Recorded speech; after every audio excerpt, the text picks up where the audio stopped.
katulad yan, katulad ngayon ho, hindi pa ho ako isang kapatid ninyo sa pananampalataya, pero interesado ho talaga ako. Ngayon, ang tanong ko ho, kapag nagdadasal ho ba ako, naririnig ho ba ako ng Panginoon? Ang tao pong nagdarasal para pakinggan ng Diyos, tinitignan ng Diyos yung kanyang puso, kung talaga bang ang kanyang puso ay malinis. Pagka may mga impurities po sa ating puso, hindi tayo pakikinggan ng Diyos. Pero kung halimbawa nakikita ng Diyos, kahit na tayo makasalanan, wala naman tayong galit sa puso, wala tayong tanim na muhi sa kapwa, wala tayong masamang balak sa kapwa, nakikinig po ang Diyos.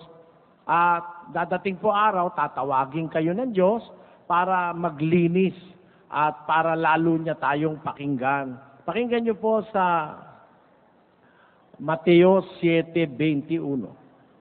Hindi ang bawat nagsasabi sa akin, Panginoon, Panginoon, ay papasok sa kaharian ng langit, kundi ang gumaganap ng kalooban ng aking Ama na nasa langit. Hindi ho lahat ng nananalangin pinakikinggan ng Diyos. Pero yung gumaganap ng kalooban ng Diyos, pinakikinggan po ng Diyos yun.